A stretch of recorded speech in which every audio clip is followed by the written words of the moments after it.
ನಮಸ್ಕಾರ, ಸುಧಾಸ್ ಕಿಚನ್ಗೆ ಸ್ವಾಗತ. ಇದೊಂಥರ ಹೊಸ ಥರ ಸ್ನ್ಯಾಕ್ಸ್ ಆಗುತ್ತೆ. ರುಚಿ ಮಾತ್ರ ತುಂಬ ಚೆನ್ನಾಗಿರುತ್ತೆ. ನೀವು ಒಂದ್ಸಲ ಮಾಡಿ, ಖಂಡಿತವಾಗ್ಲೂ ಇಷ್ಟಪಡ್ತೀರಾ. ಮೇಲೆಲ್ಲ ಗರಿ ಗರಿಯಾಗಿರುತ್ತೆ, ಒಳಗಡೆಗೆಲ್ಲ ಸಾಫ್ಟಾಗಿ ಸಿಗುತ್ತೆ ನಿಮಗೆ. ಇವತ್ತು ನಾವು ಒಂದು ಸ್ನ್ಯಾಕ್ಸ್ ಮಾಡೋಣ. ಇದು ಮಕ್ಕಳಿಗೆ ಆಗಲಿ ದೊಡ್ಡವ್ರಿಗಾಗಲಿ ಎಲ್ಲರಿಗೂ ಇಷ್ಟ ಆಗುತ್ತೆ. ನಾನಿಲ್ಲಿ 5 ಆಲೂಗಡ್ಡೆನ ಬೇಯಿಸಿಟ್ಕೊಂಡಿದ್ದೀನಿ. ಇದನ್ನು ತುರ್ಕೊಳ್ಳೋಣ. ಮೆತ್ತಗೆ ಬರಬೇಕು. ಒಂದು ಬಟ್ಲಷ್ಟು ಪೇಪರ್ ಅವಲಕ್ಕಿ ತೊಗೊಂಡಿದ್ದೀನಿ. ಈ ಥರ ತೆಳು ಅವಲಕ್ಕಿ ಅಂತಾರೆ. ಇದನ್ನೀಗ ಮಿಕ್ಸಿ ಜಾರಿಗೆ ಹಾಕಿಬಿಟ್ಟು ಪುಡಿ ಮಾಡ್ಕೊಳ್ಳೋಣ. ನುಣ್ಣಗೆ ಪುಡಿ ಮಾಡ್ಕೊಂಡಿರೋದು. ಎಷ್ಟು ಸಾಧ್ಯವಷ್ಟು ನೈಸಾಗಿ ಪುಡಿ ಮಾಡ್ಕೋಬೇಕು. ಇದಕ್ಕೆ ಸೇರಿಸ್ಕೊಳ್ಳೋಣ. ರುಚಿಗೆ ತಕ್ಕಷ್ಟು ಉಪ್ಪು, ಕಾಳು ಮೆಣಸು ಪುಡಿ ಒಂದು ಅರ್ಧ ಟೀ ಸ್ಪೂನಷ್ಟು ಹಾಕಿದ್ದೀನಿ. ಗರಂ ಮಸಾಲ ಒಂದು 1/4 ಟೀ ಸ್ಪೂನಷ್ಟು. ಮಿಕ್ಸ್ ಮಾಡ್ಕೊಳ್ಳೋಣ ಚೆನ್ನಾಗಿ.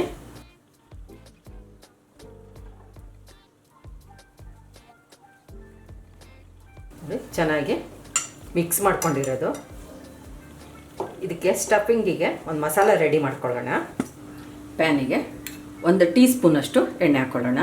ನಾನಿಲ್ಲಿ ಒಂದು ಸಣ್ಣದು ಈರುಳ್ಳಿ ಸಣ್ಣದಾಗಿ ಹೆಚ್ಕೊಂಡಿರೋದು ಈರುಳ್ಳಿ ಹಾಕ್ಕೊಳ್ಳೋಣ.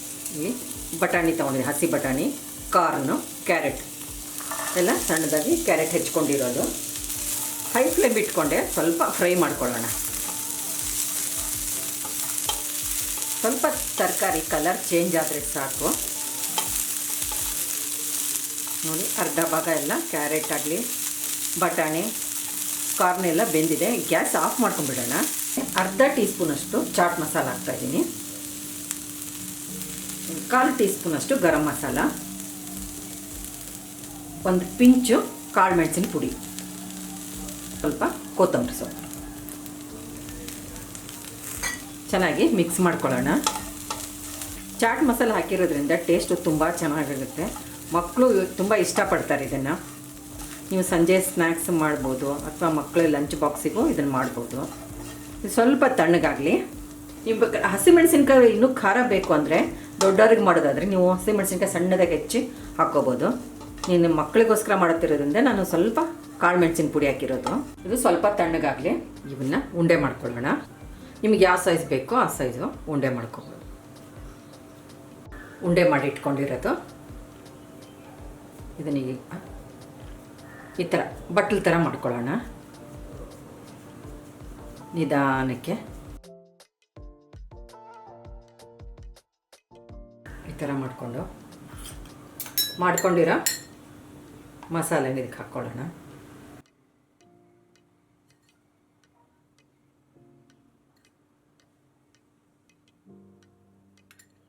ನಿಧಾನಕ್ಕೆ ಕ್ಲೋಸ್ ಮಾಡ್ತಾವೆ.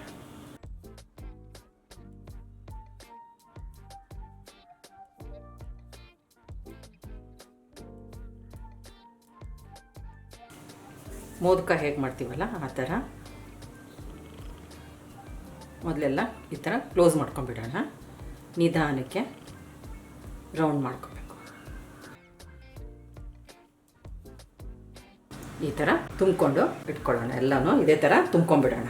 ಪಡ್ಡು ಹಂಚು ಕಾಯೋಕ್ಕಿಟ್ಟಿತ್ತು ಎಣ್ಣೆ ಹಾಕ್ಕೊಳ್ಳೋಣ.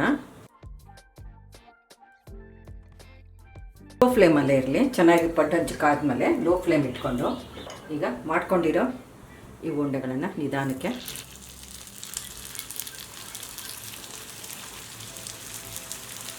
ಲೋ ಫ್ಲೇಮಲ್ಲೇ ಫ್ರೈ ಮಾಡ್ಕೊಳ್ಳೋಣ. ಎಲ್ಲ ಕಡೆಗೂ ಚೆನ್ನಾಗಿ ಫ್ರೈ ಆಗೋವರೆಗೂ ಬೇಯಿಸ್ಕೊಳ್ಳೋಣ. ಅದೇ ತಿರುಗಿಸಿ ನಿಧಾನಕ್ಕೆ ತಿರುಗಿಸಿ ಬೇಯಿಸ್ತಾ ಇರೋದು.